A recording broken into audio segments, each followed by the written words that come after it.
주택 가격이 높은 순서대로 강세가 전파가 되고 있다는 측면에서 봤을 때는 그냥 중간 정도 규모 되는 그런 이제 굉장히 뾰족한 강세장인 것 같습니다. 단기 강세장이 상당 기간 이어질 거라고 생각을 하고요. 앞으로 한 달 정도는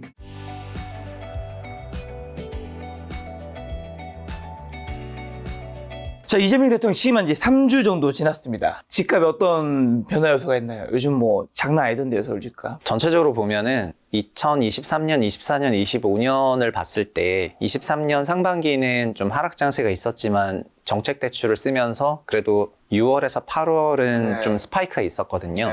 그리고 24년도 생애 최초 후순위 같은 게 좀 적극적으로 활용이 되면서 24년 6월과 8월도 좀 스파이크가 있었고, 그래서 그때 감독원장이 나서서, 저도 그 회의를 참석을 했었지만은 감독원장이 나서가지고 은행에 창구지도 하고 대출 관련 규제를 쓰면서 시장이 좀 안정화됐었는데요. 올해는 2, 3월에 토어제 해제하면서 서울 기준으로 0.3에 육박하는 그런 강세가 왔었다가 3, 4월은 조금 잠잠했는데 5월 들어서부터는 이제 0.1로 올라가기 시작을 하고 6월 셋째 주부터는 0.3이 나왔으니까 지금이 올해 기준으로 뿐만 아니라 22, 23, 24, 25를 했을 때 가장 주간 상승 동향이 높게 나오는 그런 강세장이고, 그리고 주간 동향만 보는 게 중요한 게 아니라 사실은 부동산은 5개 분위로 쪼개서 봐야 되거든요.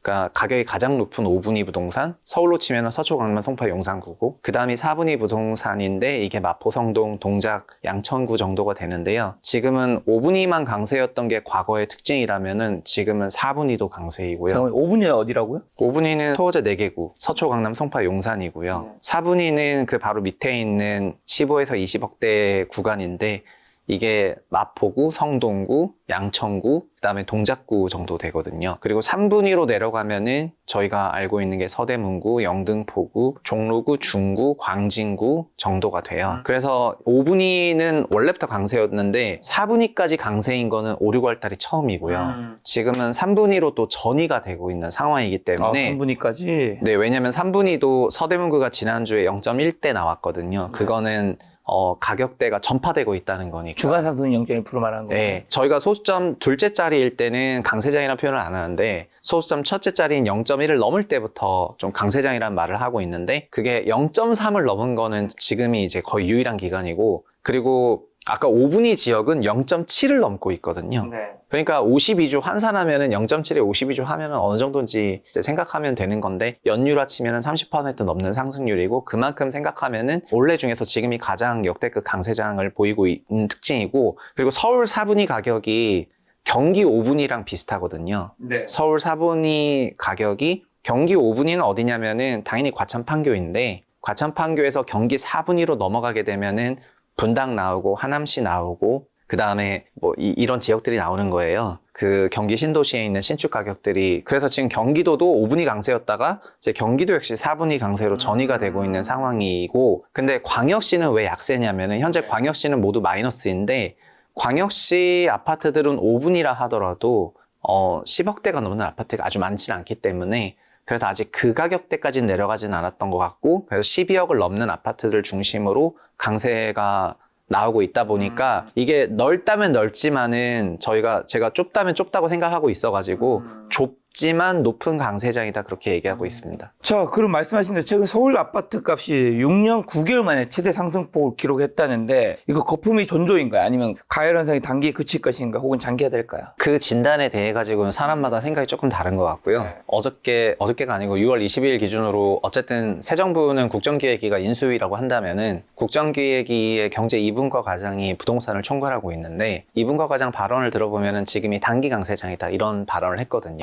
그래서 단기라고 생각을 하는 것 같습니다. 왜 단기라고 생각을 하냐면은 사실 시장은 구조적인 장기 강세장하고 그냥 몇 달 정도 스파이크가 나오는 그런 단기 강세장으로 구분할 수가 있는데, 지금을 좀 단기 강세장이라고 표현한 거는 지금의 스파이크가 좀 장기화될 수는 없다고 생각을 하는 것 같아요. 그런데 저도 단기라는 부분에서는 어느 정도는 공감을 하는데, 근데 지금 이제 6월 하반기부터 나타났던 거는 그게 전이가 되고 있잖아요. 그 아래로 내려가고 있기 때문에 이런 방식으로 가면은 단기라 하더라도 굉장히 빠른 시간에 전 지역이 올라가는 형태로 나올 수가 있다고 생각을 해가지고, 그래서 저는 지금 이게 뭐 과열이고 한 거는 맞지만은 지금의 강세장이라는 것이 주택 가격이 높은 순서대로 강세가 전파가 되고 있다는 측면에서 봤을 때는 네. 그냥 중간 정도 규모 되는 그런 이제 굉장히 뾰족한 강세장인 것 같습니다.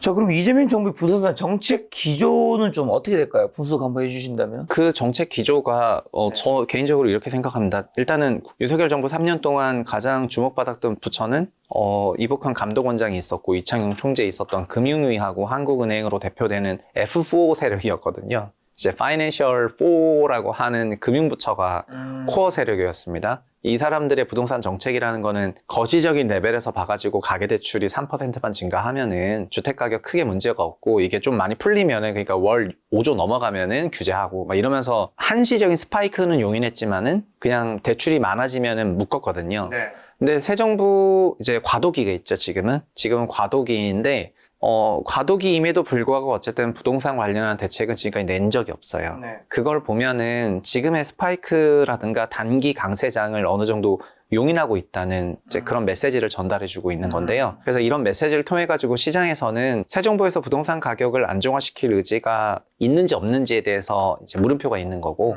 자연스럽게 큰 규제나 이런 것이 나오진 않을 거라는 그런 생각. 또 그런 방법이라면은 지금 이런 랠리에 올라타는 게 맞지 않나 이런 생각을 하면서 강세장을 좀 더 이어가게 만드는데 새 정부의 침묵이 좀 기여하고 있다 이렇게 생각하고 있습니다.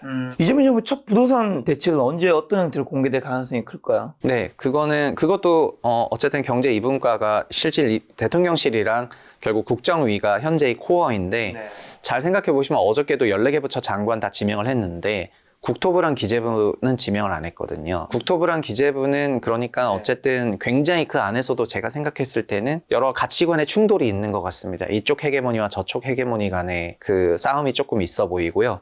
그리고 문재인 정부 때도 인선이 마무리된 게 74일 정도 걸렸거든요. 근데 그때는 국토부 장관이 미리 빨리 이제 지정이 됐었죠. 그렇지만 지금은 국토부 장관 지정도 조금 더딜 것 같고 기재부는 더더욱 더 더딜 것 같은데 그래서 상식적으로 생각해 보면은 7월 뭐 중순 넘어야 돼요. 5월 10일부터라고 한다면은 그러면은 60일이 7월 10일이니까 7월 중순 넘어가야 되지 않나 이런 생각이고 그럼 지금이 6월 말에 이거를 찍고 있는 거기 때문에 앞으로 한 달 정도는 이러한 이제 강세 기조가 이어지다가 정책 임박해서 좀 잠깐 숨고르기 했다가 그 다음에 어떤 정책 발표하는지를 보면서 다시 한번 시장에서 방향을 잡고 움직일 것 같고요. 어떤 대책이 나올지에 대해서도 지금 봐야 되지만 지금 예상하고 있는 거는 예상하는 거예요. 예상하는 거는 공급대책 내겠다고 하는 거니까요. 그렇죠. 그러니까 공급대책 내겠다고 하는 것까지 예상을 하고 지금 안도하고 있는 것입니다.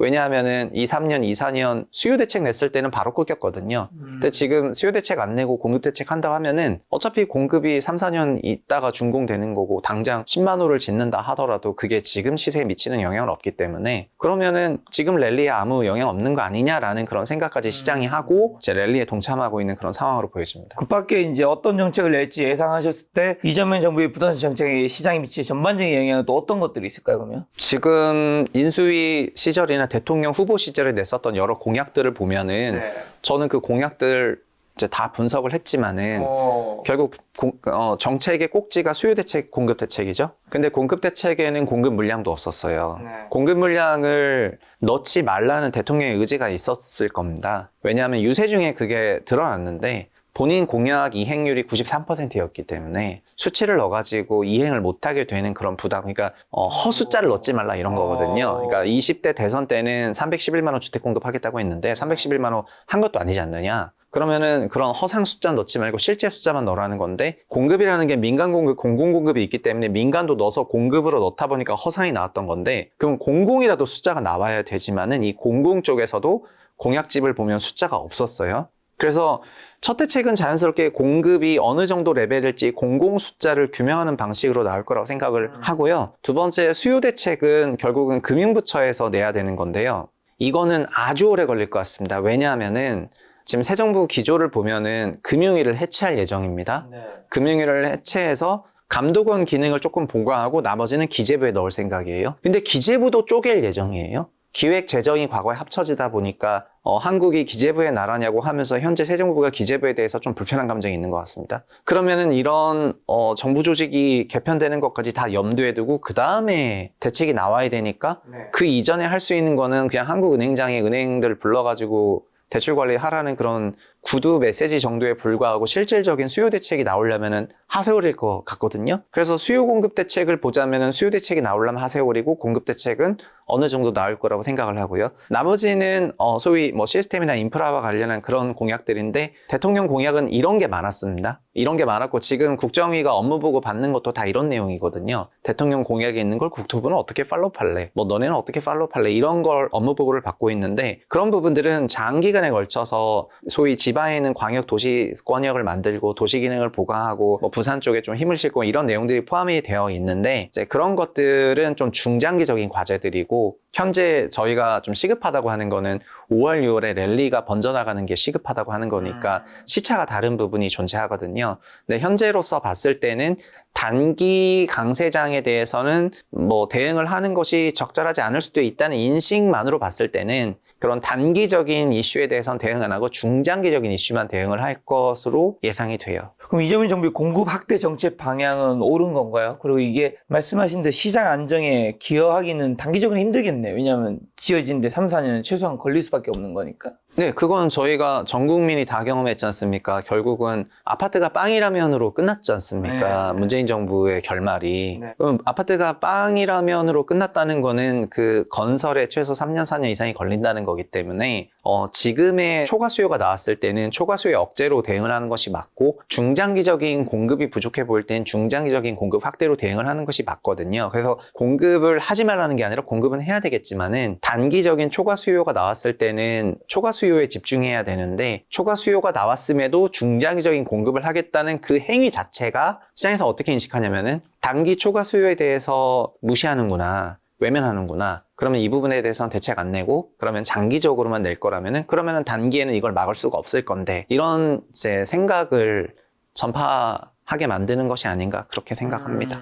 그리고 7월부터 시행되는 스트레스 DSR 3단계 이게 매수 매도에 미칠 실질적 충격이 있을까요? 저는 아무 충격 없다고 생각해요. 아무 충격 없다. 네, 왜냐하면 스트레스 DSR 2단계도 아무 충격 없었거든요. 네. 그러니까 결국 이미 수도권은 스트레스 DSR 2단계 때 그게 스트레스 DSR이라는 게 가상금리를 곱하게 되어 있는데 더하게 되어 있는데 가상금리의 1단계는 0.375%였어요. 2단계는 0.75%였거든요. 근데 수도권은 2단계 때 1.2로 올려놔요. 그러니까 0.375에서 1.2로 올려놨었어요. 근데 3단계는 그게 1.5가 된다는 거거든요. 1단계에서 2단계가 될 때 0.375에서 1.2까지 올라가는 그 추가금리 업 할 때도 아무 영향이 없었는데 1.2에서 1.5로 0.3이 올라갈 때 무슨 영향이 있을까요? 그래서 아무 영향이 없어요. 물론 여기에는 하나 더 적용 비율이라는 그런 개념도 있지만은 근데 잘 생각해 보시면 0.3 정도 올라가는 거는 그냥 한국은행에서 기준금리 내리고 25bp 내리고 그럼 시장금리 0.25 따라 내려가면은 바로 희석되는 요인이거든요. 그래서 스트레스 DSR은 고도로 설계된 가계대출을 3% 후반대 금리로 묶어두기 위한 장치이지 가계대출 금리를 갑자기 뭐 4.5, 4.8, 5.5 이렇게 높여가지고 대출 못 받게 하는 장치는 아니고 그냥 가계대출이 너무 낮아졌을 때 그쪽으로 대출이 확 튈까봐 만들었던 윤석열 정부의 그 메커니즘이지 그거가 대출을 완전 옥죄어가지고 시장을 경착륙하게 만드는 그런 형태의 정책은 전혀 아닙니다. 아무 영향이 없다는 얘기입니다. 뭐 그게 영끌이라든가 페니바잉 잠재울 수는 없나요? 네. 요즘에 영끌 페니바잉이 있다고 하던데. 아, 예. 그 5분위, 4분위 쪽으로 영끌과 패닉바잉이 존재하죠. 그러니까 이 영끌과 패닉바잉이 존재하고 그거를 잠재우는 거는 스트레스 DSR로는 잠재울 수 없다고 생각을 합니다. 지금 스트레스 DSR 때문에 집 못 사는 상황은 아니기 때문에요.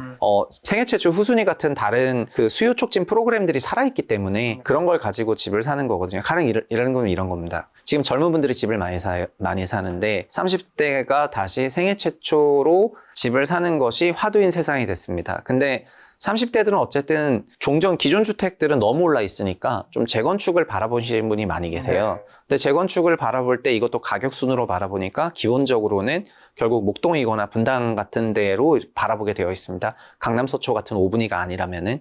그럼 분당 예를 들면 양지마을 14평 이런 거는 8억 정도 되는데 매매 기준으로 전세가 3억이 조금 안 돼요. 그러면 3억에서 8억짜리 집을 살려면 원래는 5억이 필요하지만은 생애 최초 후순위로 80%까지 대출을 전세 위에 또 쌓을 수가 있기 때문에 그럼 3억 4천을 후순위로 쌓을 수가 있어요, 대출을. 그럼 자기 돈 1억 6천이면은 8억 집 사는데 무리가 없다는 얘기고요. 12억짜리 매매를 하는 데 있어서도 4억 전세 위에다가 6억 후순위를 깔아가지고 자기 돈 2억 4천만을 더해서 살 수가 있다는 겁니다. 그러니까 이런 방식으로 금액이 많이 안 들어가는데 전세 위에 후순위를 넣어서 주택을 매수하는 방식으로 재건축을 사고 있는데 이렇게 사는 거랑 아까 얘기했던 뭐 스트레스 DSR 어차피 생초 후순위나 이런 것들은 대출액도 별로 영향이 없고 그리고 자기 자본이 20%밖에 안 들어가는 방식으로 투자를 하는 데다가 그리고 오히려 더 그 절판 마케팅은 스트레스 DSR이 아니고 내년 말에 26년 말까지 이렇게 전세 끼고 갭 매수한 다음에 상생 임대인을 등록하면은 나중에 양도세 비과세를 받거든요. 그러니까 투자 목적으로 상급지 부동산을 매입한 다음에 상생 임대인을 등록해서 상승은 다 먹고 양도세 비과세 받을 생각으로 초고가 지역으로만 가고 있기 때문에 이쪽에 패닉 바잉이 나오고 있는 그런 상황이다. 이 말입니다. 그러면 대표님이 봤을 때 이재명 정부 시대가 이제 어쨌든 임기가 다 끝난 5년 뒤에 끝나니까요. 그때쯤에 서울, 경기도, 인천 지방의 집값은 지금보다 올라 있을까요? 그거는 뭐 5년 후에 뭐 코스피 지수 어떻게 돼 있냐 이런 질문이랑 똑같아가지고 그냥 너무 어려운 질문이라고 생각을 합니다. 네. 근데 그거는 너무 먼 질문이고 네. 다만 결국은 윤 정부의 성향, 문재인 정부의 성향 또 이재명 정부의 성향에 따라서 네. 그 추구하는 바에 따라 가지고 어떤 대책들이 나올 것인지 그렇죠. 이제 저희가 보면 된다고 생각을 합니다. 그래서 지금은 대책이 나오지도 않았고 너무 이른 시기긴 하지만 저는 이재명 정부의 성격이 서울 고소득 상위 40%의 그 직장인들 고소득 직장인들이 베이스가 된, 즉, 화이트 칼라를 베이스로 하고 있는 그런 정부라는 생각을 하거든요. 그래서 올해 2, 3월과 5, 6월을 보면서 제가 굉장히 위화감을 느끼고 있는데, 올해 2, 3월에 서울 5분위만 올랐을 때는요. 네, 뭐, 강남. 그때는, 네, 강남 서초, 송파, 용산만 올랐을 네. 때는 성토가 어마어마했습니다. 그냥 막 오세훈 시장이 토어제 풀어가지고 올랐다. 맞아. 부터 시작을 해가지고 모든 소위 민주당 지지 세력이 오세훈을 욕을 하면서 민주당 국회의원들도 오세훈 욕하기 바빴고 오세훈 서울시장이 완전 욕바지가 됐죠. 근데 지금 그때보다 더 오르는 거 아십니까? 강남 서초 송파가 그때보다 더 오르고 있지만은 어차피 오세훈 서울시장은 지금 탓할 게 아니니까요. 그러면은 2, 3월에는 강남 서초 송파가 그렇게 오르니까 그렇게 욕을 받았는데 그럼 지금은 뭐 윤석열 욕하는 사람도 없고 부동산 대책에 실기했다고 이재명 정부를 비판하는 사람도 없는데 지금 현재는 서울의 4분위랑 3분위까지 번져가는 과정에서는 조용하단 말이에요. 네. 그거는 현재의 서울 4분위와 서울 3분위 주택가격 상승이 마음에 든다는 거겠죠. 마음에 드는 상황이라는 거고. 그래서 그렇다는 거는 지금 더민주를 지지하고 있는 서울 상위 40%의 자산군이 올라가고 있기 때문에 자기네 자산군이 올라가는 부분에 만족하고 있다고 생각을 하거든요. 그래서 우리는 안 오르고 5분위만 올라가는 건 불만이지만은 네. 같이 올라가거나 아니면 우리가 더 올라가는 상황에 대해서는 굉장히 만족할 거라는 그런 생각을 하고 있고요. 결국은 그런 기반으로 생각을 해본다면은 과연 부동산 안정화 대책이 나올 것인가에 대해 가지고 저 약간 회의적이거든요. 네. 그래서 새 정부가 부동산 안정화에 대한 어떤 의지가 크게 없다는 것이 근거로 하나둘씩 조금 나오고 있지 않습니까? 발언들이 단기 강세는 대응책 안 내겠다. 그 다음에 수요 대책 아예 없었고, 그 다음에 금융부처 관련해서 지정 제일 늦어지고, 이런 것들을 보면은 그런 것들이 다 근거라고 생각을 하는 건데, 그런 근거를 빗대가지고 생각해 봤을 때, 이재명 정부의 부동산 시장은 결과적으로는 굉장히 강세장으로 끝나지 않을까 이런 생각입니다. 그러면 궁금한 게 2, 3월에 이제 토지거래구역 그걸 풀었다가 네. 다시 봉인했다가 하면서 이제 그때 풀었을 때 단기적으로 이제 송파, 뭐 서초, 강남의 집값이 들썩이면서 네. 급하게 탁 묶었을 때 잠깐 탁 이제 좀 정체 현상이 있었단 말이죠. 네. 그리고 지금 4월, 5월, 6월에 왜 이렇게 그 사이에 뭐 지금은- 무슨 일이 있어서 이렇게 갑자기 쑥 오른 거예요? 정확히 말하면은 5월 둘째 주부터인데요. 네, 5월 네. 둘째 주부터 5월 9일에 뭐가 있었냐면은 대통령이랑 유튜버 간담회 있었어요. 저를 포함해가지고 이제 4명 간담회 했었지 아, 않습니까? 맞습니다. 그 간담회 때 부동산 질문을 했었잖아요. 네. 그랬더니 부동산에 대해서 뭐라고 말씀하셨냐면은, 부동산이 주거와 투자가 있는데, 그거를 분리할 수가 없고, 주식시장 키우겠다, 이렇게 얘기를 했거든요. 저는 그때를 기점으로 시장이, 새 정부가 부동산 가격 안정화 정책을 쓰지 않을 거라는 안도감을 받았다고 생각을 합니다. 왜냐하면 그 전까지는, 일각에서는, 그러니까 새 정부가, 민주당 정부가 들어서면은 규제를 하는 것이 아니냐, 막 이런 여러 가지 추측들이 많았었거든요. 근데 그때 이전부터 제가 계속 해왔던 거는 22년 종부세를 합의한 것도 이재명 당대표 시절에 합의를 했고, 그 다음에 일기 신도시 재건축법 같은 노후 계획도시법도 그것도 당대표 시절에 통과를 시켰고, 그리고 상속세 관련해가지고도 합의한 것도 다 이제 그때 했는데, 결과적으로 들어보면은 초고 부자, 즉 상위 1% 부자들의 자산에 대해서는 조금 경계를 하고 있지만은, 서울 상위 40% 가구의 자산에 대해서는 자산 증진 프로그램을 쓰고 있다고 느끼거든요. 사실 주식도 그렇지 않습니까? 주식을 투자할 수 있다거나 하는 거는 기본적으로 뭐 소액으로도 주식은 할 수 있지만은, 주식을 의미 있게 규모 있게 한다는 거는 금융자산이 있다는 건데, 한국에 금융자산이 있는 거는 상위 20%, 상위 40% 정도로 대표되는 가구로 보는 게 이제 맞다고 봤을 때, 결국에는 새 정부는 상위 2에서 40% 구간의 자산을 키워주는 방향의 대책을 쓰겠다라는 그런 안도감을 줬다고 보고요. 그거가 결국에는 그런 고가와 초고가 부동산들을 편입해야 되겠다는 그런 심리를 시장에 준 거라고 해석을 해요. 그 이후로부터 사실 달라진 건 없고요. 부동산에 대한 발언은 지금까지 한 번도 없었습니다. 라면값 발언도 있었고, 계란 발언도 있었지만은, 그거보다 더 오르고 있는 부동산은 발언이 없었어요. 그걸 보면은 그게 뭐 어렵고 복잡하고 이런 이슈이기 때문에 라는 그런 의견도 있지만은, 저는 그 부분에 대해서 저 나름 제 기준은 다르게 해석을 하고 있는 거고, 그냥 서울 상위 40%, 그러니까 자산군 기준으로 상위 40% 가구들이 가장 뭐 활동도 많이 하고 미디어라든가 이런 노출도 많고 여론을 주도하고 이런 세력이니까, 이런 계층들의 자산을 증진시켜주는 방향으로 한다는 거에 대해서 신호를 줬고, 그 신호를 받아들인 시장이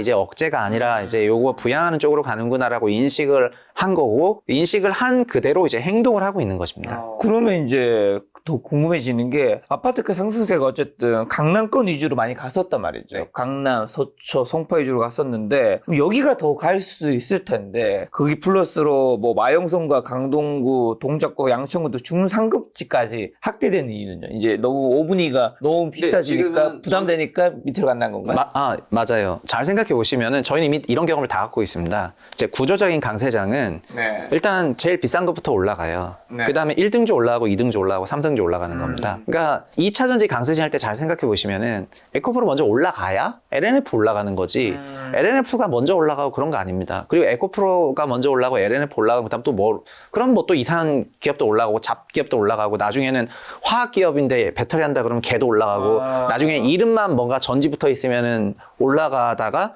벼락 같은 하락을 맞으면서 조정이 되는 거거든요. 2015년부터 2022년까지 부동산 강세장이었는데, 그때도 잘 생각해 보시면은 14, 15, 16, 17, 18, 19년도 서울만 올랐었고요. 20년에 경기도 올랐었고, 21년에 광역시 올랐었고, 22년에는 지방 소형주택까지 다 올랐다가 지주택 생수 지상까지 오른 다음에 벼락같이 하락해서 마무리가 됐거든요.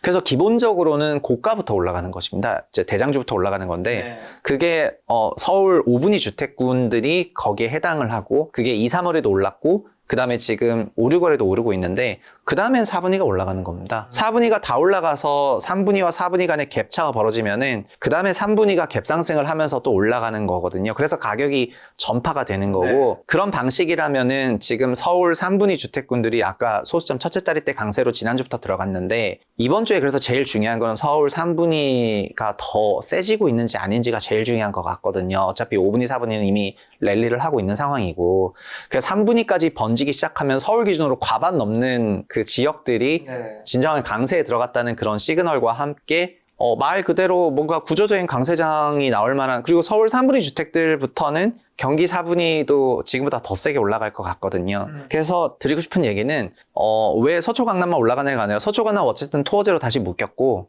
토어제로 묶인 이후에는 기본적으로 뭐 전세 끼고 생애최초 끼고 아니면 전세 끼고 대출 끼고 매입을 하는 이런 갭 매수가 불가능합니다. 그래서 여기를 지금 사시는 분들은 제가 볼 때는 그냥 현금 부자들이 여기를 사시는 것 같고요. 투자가 되는 그런 지역들은 이런 갭 투자가 되기 때문에 절판 마케팅은 뭐가 절판 마케팅이냐면은 스트레스 DSR이 절판 마케팅이 아니고요. 서울시가 토허제로 4분위 지역을 지정할 수도 있다는 위기감이 절판 마케팅입니다. 마포성동 지정하기 전에 빨리 사자. 그 다음에 관악, 양천은 목동은 어차피 재건축 아파트는 다 토어제로 지정이 돼 있지만, 그러니까 소위 동작구도 지금 막 이렇게 되고 막 광진구 이렇게 막 번져 나가는 이유는 마포성동 지정할 가능성 되게 높아 보이니까 거기 일단 최선을 다해서 빨리 사버리자 이런 생각이 그러니까 사고 문 닫아버리자 이런 생각을 갖고 있는 것 같고요. 그래서 지금 절판 마케팅은 토어제 절판 마케팅입니다. 스트레스 DSR이 아니라. 우리 과거 신중로에서 최근 강세장 전망하고 계신 것 같은데 입장을 바꾼 결정적인 계기가 있으신가요? 상황이 일단 첫 번째 달라진 게 제일 크고요. 입장이 좀 바뀐 건 맞나요? 시장을 전망하는 거는 달라졌죠. 네. 근데 저는 이렇게 주택 가격이 높아지면은 장기적으로 우리나라 굉장히 안 좋아진다고 생각을 하는데, 단기로 봤을 때는 결국에는 건강은 매우 서서히 나빠지는 건데 입원하기 전까지는 모르는 것처럼 저희 건강 매우 나빠지고 있다고 생각하지만 단기적으로는 뭐 엔돌핀 돌면서 좋아 보이는 것도 있을 수가 있는데 지금이 그런 상황이라고 생각을 하고요. 그래서 5분위 주택 가격이든 4분위 주택 가격이든 또 이렇게 부동산으로 유동성이 어마어마하게 투입되고 이런 과정으로 가는 게 제가 생각하는 피크하우스로 더 빨리 가는 길이라고 생각을 합니다. 근데 시장 전망은 제가 장단기 전망을 하지 않습니까? 단기 전망을 한다면은 단기 강세장이 상당 기간 이어질 거라고 생각을 하고요. 그리고 새 정부의 주택 정책, 부동산 정책을 봐야겠죠. 보고 나면은 이게 소위 이재명 정부 기간 동안 전반에 걸친 이슈일지 아니면은 그냥 전환기에 있었던 잠깐의 한시적인 강세장이었을 뿐이고 새 정부의 부동산 기조는 그런 방향이 아니었던 건지, 그거는 어차피 정책이 나와보고 여러 번의 정책을 통해 가지고 그 소위 색깔을 보는 것이 굉장히 중요한 것 같습니다. 근데 지금 시점에서는 아까도 인선이 며칠 걸렸다 이런 말씀 드렸는데 새 정부가 대책 내기 전까지 이런 속도로 번져 나간다면은 5월, 6월은 그냥 지난 3년간 아니면 22년 대하락 이후에 가장 큰 강세장일 거예요. 과거 피카 코리아를 통해서 구조적 하락, 방금 말씀하신 대로 경고했는데 이게 최근에 강세 전망과 어떻게 좀 관계가 있을까요? 지금 이거가 지방광역시에 대한 비선호하고 연결이 되는 거죠. 피크하우스는 사실은 지방도시 소멸을 통해 가지고 지방에 있는 비선호가 결국에는 수도권으로 빨려오는 과정에서 수도권이 더 비대해지는 방향으로 초기에 나타나거든요. 그리고 그렇게 나타난 비대해진 수도권 단일 도시 체제가 유지되다가 여기서는 이제 출산 육아가 장기적으로 불리한 환경이다 보니까 더 미래를 보게 되면은 이 사이즈도 축소가 된다는 것입니다. 지금 지방 소멸이 없다거나 하는 그런 이슈가 전혀 아니고 지금은 돈 싸들고 서울로 투자하는 그런 시대가 됐기 때문에 그 과정으로는 가고 있다고 생각을 합니다. 근데 그 과정에서 제가 말씀드리고 싶은 거는 수도권 비대화는 나타날 거거든요. 근데 수도권 중심적 사고관을 갖고 있는 사람들에게는 수도권 비대화는 한국이 좋아지는 것처럼 느껴질 거라고 이제 저는 말씀을 드리고 싶고 지금이 그런 상황일 거라고 생각을 합니다.